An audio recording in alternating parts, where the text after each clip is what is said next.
Hello and welcome to This Inupiat Life, a program that celebrates the cultural heritage of the Inupiat people, one person at a time.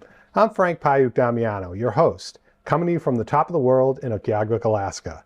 Joining us in the studio today is Billy Kenton, born in Utqiagvik, Alaska on the 31st day of August in the year of our Lord, 1966. Thank you for being here today, Billy. Thanks, Frank. So why don't we start with you telling us a little bit about yourself?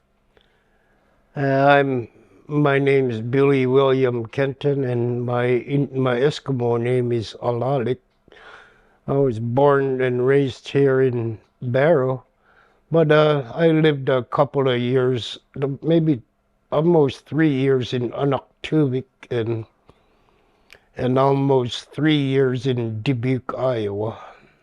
Really? Yeah. Okay. And my mother's name is Loretta Kenton, and my father's name is Sammy Kenton. So what do you do now? I work at the Tuzzy Library, and I digitize elder stories of the elders from all of the surrounding villages, and some of these stories were told from generation to generation to generation. Some are thousands and thousands of years old. I even ran into stories about when we used to hunt woolly mammoths, and they've been extinct for many thousands of years now. And these are some of the stories that I come across that I've been digitizing, translating them from Inupiat to English. Isn't there one with the woolly mammoth that's being chased through the sky, the people on the ice, right? And they can actually see the woolly mammoth being chased by dogs? No, there was stories of the dogs were trained to lure the woolly mammoth to a dry lake, and at the bottom of the dry lake, that's where we would kill the woolly mammoth. We had dogs trained to help us hunt and kill them. So where were you raised? I was mainly raised here in Barrow, Utqiagvik. Okay. Yeah. So what is your earliest memory of life? Oh, as far back as I can remember,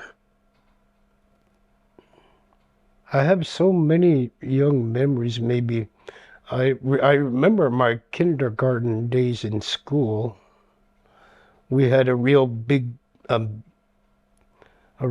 tall, big, heavy-set teacher named Mr. George, a kindergarten teacher.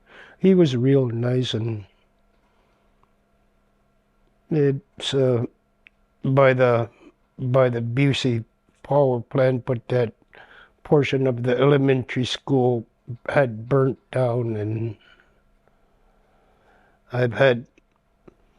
when I was a little boy, I had a teacher that lived out in Gnarl. Even in the middle of winter time, even when it was blowing 30, 40 miles an hour, I would walk all the way out to Gnarl just to go have my teacher's milk and cookies. And Wow. How old were you when this happened? Third, fourth. I think it all started around third grade when I was a little. Like about 8? Yeah, yeah. So 8 years old, you'd walk 3 miles past Polar Bear Alley to get to Gnarl to have milk and cookies. Yeah, and my teacher was a Miss Albert, and her husband Tom Albert would. How'd you get here? It's so windy out there and cold. I walked over here. Wow. And to this date, my teacher, she lives in Washington, D.C. area, and every year she still sends me cookies every Christmas time. That's really sweet. Yeah. Wow. So who is your mother? My mother's name is Loretta Kenton. What can you tell us about her? She was adopted from the Aiken family to Jonah and Bertha Levitt, and it wasn't. There was no paperwork or anything. It was a tradition when a person was sick or not doing well, and they would give away a child to a family that wanted or needed a child. Mm-hmm. And it was my grandmother Bertha was my real grandfather on the Aiken side. It's half sister, Johnny Aiken and Bertha Levitt. Yeah. Okay. And so who's your father? My father is Sammy Kenton. Okay. What can you tell us about him? We never really talked or anything, and I used to always, I would ask my mother why he really didn't talk to me very much, but then we got along. When I can remember as a little boy, he had a real old International Scout car, almost like a Ford Explorers. We would ride along and go hunting, and What year was this? it was Like the 70s? yeah in the 70s when I was a little boy. And that was around here. Yeah. So this would have been shortly after ANCSA, so money flushing the slope, and this must have been like your family's first vehicle. Yeah, I think it was, yeah. A Scout, huh? Yeah, International Scout.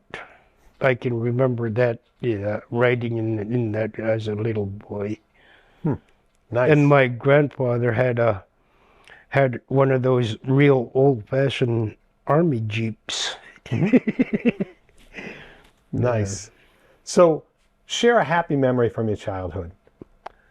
Well, there are so many of them. When I was a little boy, I can remember they used to have a whole bunch of animals out in Narl when they had that Arctic Research Laboratory, and they were studying all the animals in the north. And there would be a whole bunch of us kids. We would carry a real big cardboard box and fill the bottom of the cardboard box with grass, and we would run around and catch lemmings and put them in a box and go sell them to Narl. 50 cents for a dead lemming and $1 for a live one. And that's how I used to get my bikes when I was a little boy. There would be about 3 or 4 of us kids. We would get together and we would go walk out in the tundra, and we'd go run and chase lemmings and get a whole bunch of them. So in the 70s, you get 50 cents a lemming? Yeah. And Dare I ask what they would do with these lemmings? 50 cents a dead one and $1 for a live one. They kept animals over there, and that's how they fed them and kept them alive. The foxes, the wolves, the wolverines, the lynx, and basically kept the animals alive when we went lemming hunting. Just about doing the universe's good work. Yeah. Okay, fair enough. Fair enough. Is there another happy memory from your childhood you want to share? And I did a lot of traveling with my mother when I was a little boy. We traveled to almost every week. We traveled to each and different villages, and my mother did some volunteer work for the church, and she helped form the North Slope Boros Health Department, and she did a lot of outreach work for the church when I can vaguely remember that as a little boy. Nice. So was there a challenging time during your childhood that kind of shaped who you are today that you'd like to share? Most of it, well, my grandmother, both of my grandparents and my mother and father, they were church-going folks, and that kind of helped shape me to where I am today. And I had so many fond memories of church when I was a little boy, and now they're coming back to me. Now I do some work for the church, and I had been a Barra Basketball Association president for a little while, and one time when me and my wife first started going together, she went to one city league game, and she was sitting on the stands with my first newborn baby, and she never came back to a game after I kind of embarrassed her and because I had my first baby and I was running down the aisle going like this and pointing at her in front of everybody. That was for you. That was for you. And she never came back to a City League game after that. Well, it sounds like love to me, but yeah, I can see how she would have been a little embarrassed by that. Yeah. So how close were you with your grandparents? I was real close to them almost every day. Every day I would always go see them, both on my father's side and my mother's side. I would always go see them every day, just about. So is there anything you can tell us about your Aka and Appa? Well, my grandmother, Bertha Levitt, she was a seamstress, and she was well known of making fancy parkas up here. And my grandfather was he was an usher at the church over here at Presbyterian Jonah Levitt, and I had fond memories of that. And when I started heading back to church, maybe I should be an usher too, like my grandfather was, and I took after it. Yeah. And when my grandfather, I can remember in the summertime when we were off school, my grandmother would call our house or get a hold of us on the VHF. Your Appa makes silavyak. You know, silavyak is sourdough pancakes, and Oh, nice. and I would my mother or father would wake me up. He made silavyak, and I would get up and I would just start running to my grandmother's house all the time. I used to really love sourdough pancakes. My grandfather would always. My grandmother never made them. My grandfather did. What else can you tell us about your Appa and Aka? They had been faithful people to the church, and my grandfather, I can remember on my mother's side, he used to make hooks, fishing hooks out of ivory and copper and stuff. He would make all kinds of fishing hooks and for. Did make fishing hooks out of ivory? Yeah. Were they good hooks? Yeah. Okay. Well, there you go. I'm sure you'd want to get that back, though. Yeah. You wouldn't want to leave that with the fish. Yeah. They, he would carve them and let them look like a little worm. And at the end of it, it would have a little metal hook on it that he would put on it, carve the hook, make it look like a worm. It would be like for ice fishing. Yeah. That's impressive. Yeah. Huh? And did they work well? Yeah, they did. Okay. Yeah. Well, there you go. So, one of the things we want to talk about with the show is the concept of intergenerational trauma, because being aware of it is the first step to overcoming it. So, Duke University describes intergenerational trauma as a concept developed to help explain years of generational challenges within families. It is the transmission or sending down to younger generations of the oppressive or traumatic effects of a historical event. So in the case of Inupiat, it would be like being sent to boarding schools where you were punished for speaking Inupiaq. So what do you know about intergenerational trauma? My mother never really talked about it, and my father, but I know they went to boarding school. And when some of these tapes that I had digitized at work, I came across a tape when they interviewed her, but it was only about 5 or 6 minutes, and I think the most of it was deleted or accidentally deleted or cut off. And she told stories of when she went to a Wrangell for boarding school, and after boarding school in Wrangell, she went to middle school, and right after middle school she went to Sheldon Jackson for high school. And I've come across some people and heard these stories of, even when there was a death in the family, they weren't allowed to go home or anything. And A lot of the people that knew each other around the North Slope when they were in boarding school, they would be like a big brother or big sister to each other. And I heard these stories that after school, a lot of the people that knew each other from the North Slope, they would gather together like in a circle and try to cheer each other up. And I've heard these stories of being punished for speaking the language. And I even came across some elder stories when the school first started up here in Barrow. And they were teaching the kids English words, and they got credit for a week or a day when they went home, and they would teach their parents one English word. They would have a credit for the week or the day.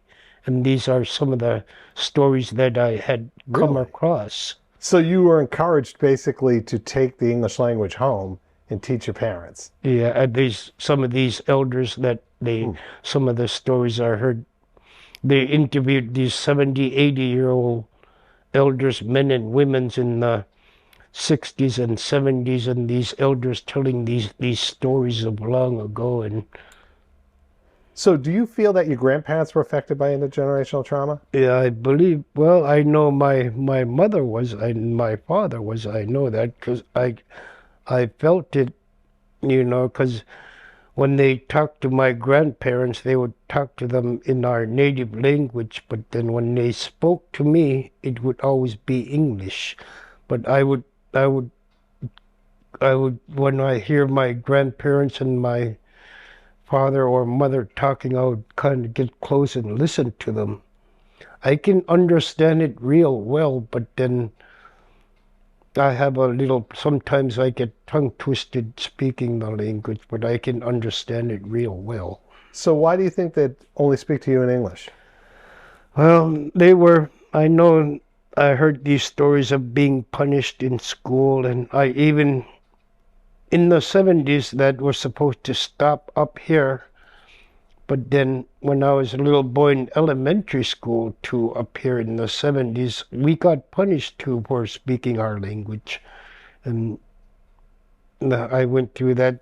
They would slap our hand with a ruler or make us face the corner or write on the chalkboard, I will not speak this, I will not speak this. And So this happened even to you in your schooling? Yeah.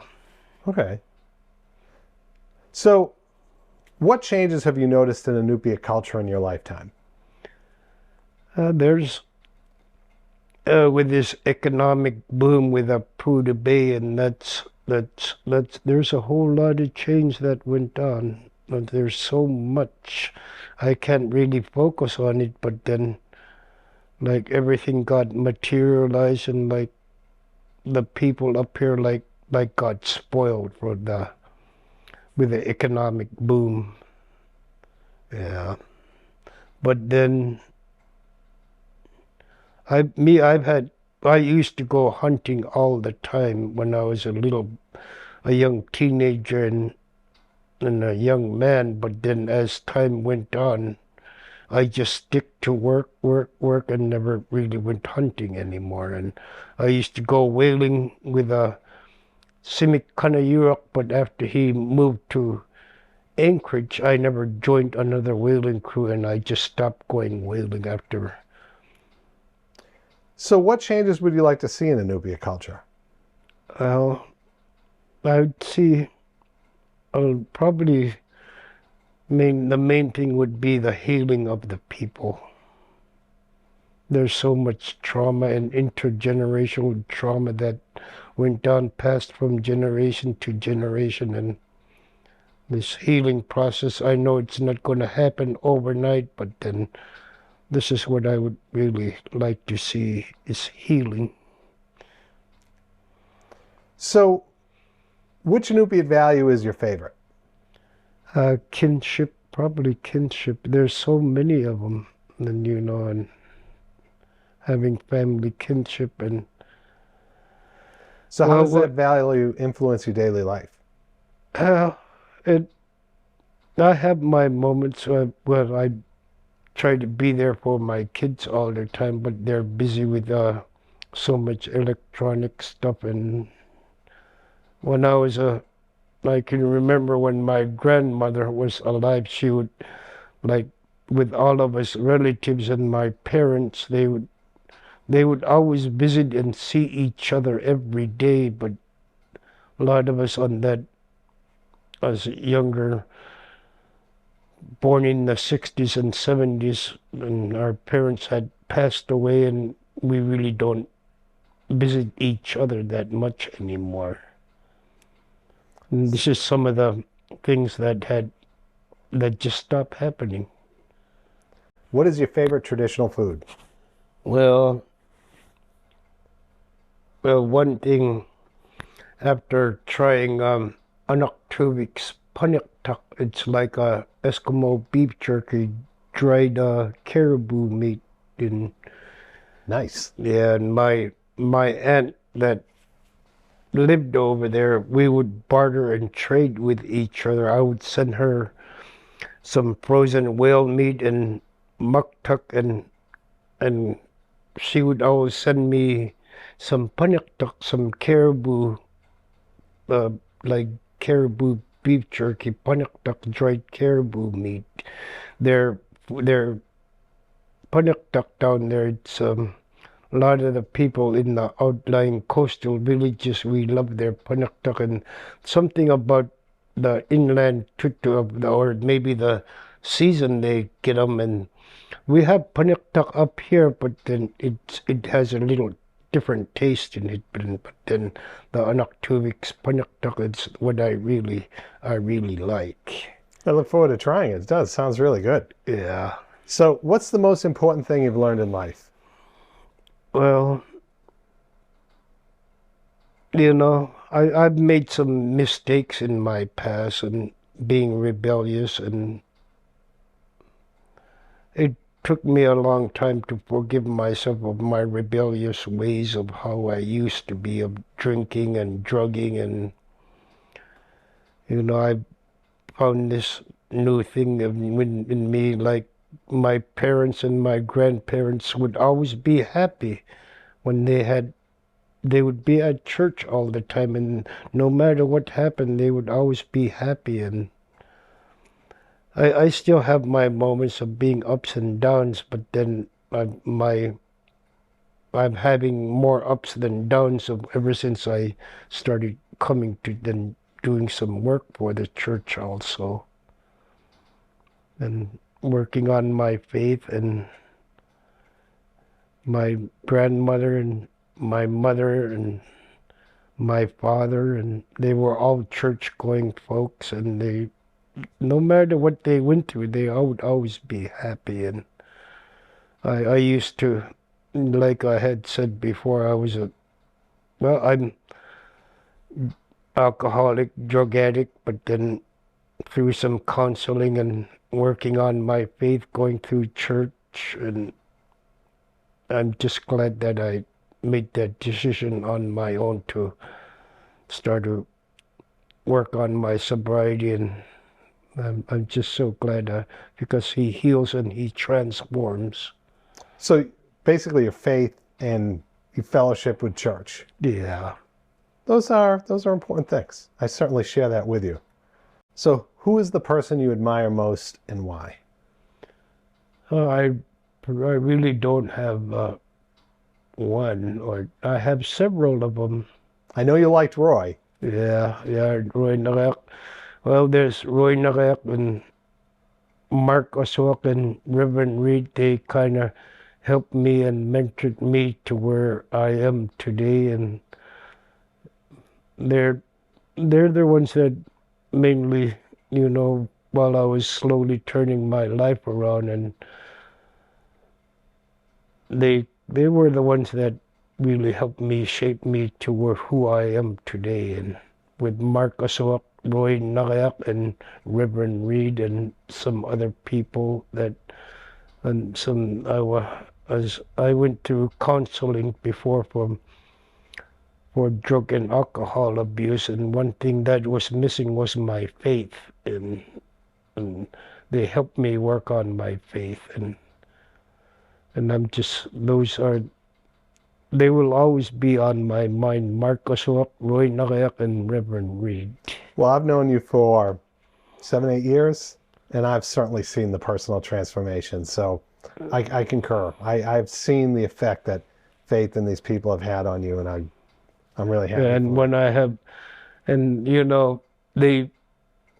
this thing that came to me when we would for so long, they had this thing, Billy, if you really want to turn your life around, come to church, and when you have fellowship with other people. And I've known some people that did drugs and alcohol, and they went through treatment several times, but that didn't work. But then when they started attending church, that was the answer. And coming to church and building on your faith and believing, and it probably helps people contextualize the treatment in a whole different light.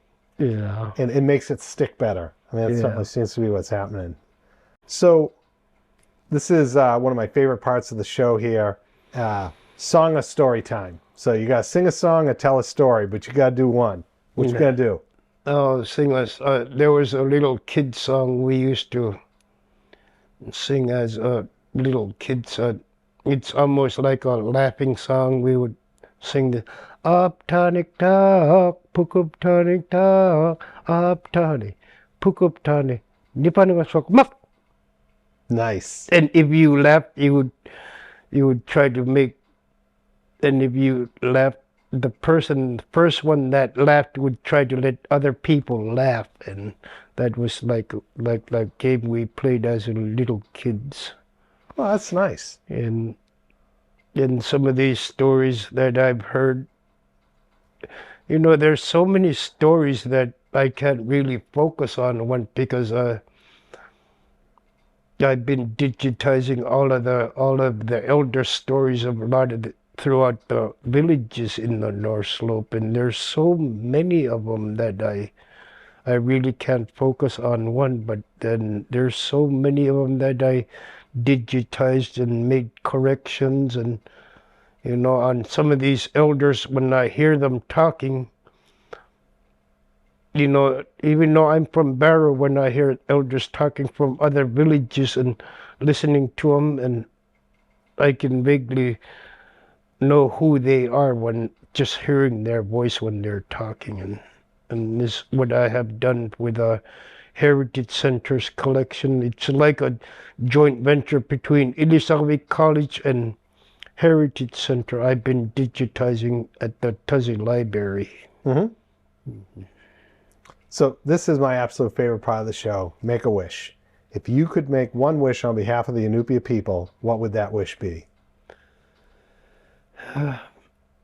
Healing of trauma, of the intergenerational healing, and that's what I would for the people, because a lot of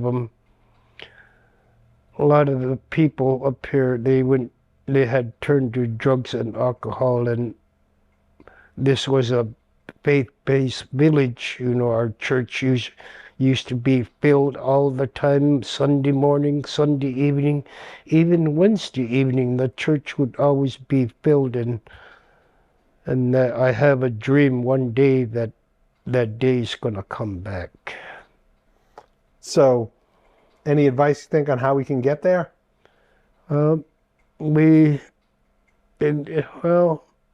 work on this faith-based thing with this IAM program, but it's going real slow right now. But then it was supposed to start in 2018, but then because of the pandemic, it was on hold for a while. And I'm just hoping that this IFS 12-step healing thing gets on track with the whole villages, and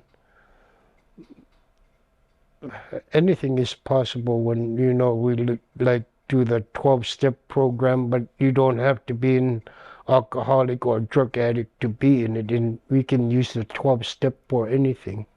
for healing. For healing or for trauma and abuse or anything. But if I understand you correctly, it's your belief that that faith and fellowship and coming to church, these are things that will aid in that healing. That is your wish. Yeah.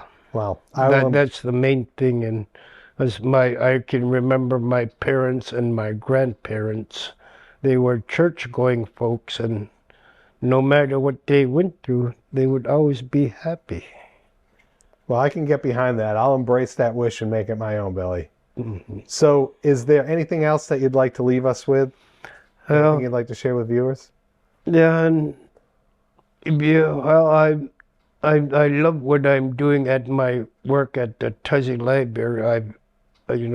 There's still a lot of more stories that need to be digitized, and if you're coming to Utqiagvik or anything, and come and see our church, the oldest church in Utqiagvik, the Presbyterian Church. 1899. Yeah. Easter, right? Yeah, it was Easter of April, Easter, 1899. Nice. Well, you won't have to digitize this show. I'll have it digitized for you, okay? So, in closing, thank you for speaking with us today, Billy. And thank you to the Arctic Slope Regional Corporation for providing the studio's native artwork. Really helps. Yeah, real nice. Make things. I almost thought you made them. No, I'm not quite that skilled. I have my laser printer, and I've done some work with baleen. So I make these name plaques and do some stuff, but that takes the real skill. This is important. If you've enjoyed the show, please take the time to like this video and subscribe to our channel. Those likes and subscribes really make a difference. Also, click the notification button so you can be notified when future episodes are released. If you're interested in appearing as a guest on this show, pause the video now and scan the QR code on your screen to fill out our sign-up form. And finally, we're most grateful to you, our viewers, for showing interest in the cultural heritage of the Inupiat people and supporting this show. Until next time, Koyanak. Koyanak.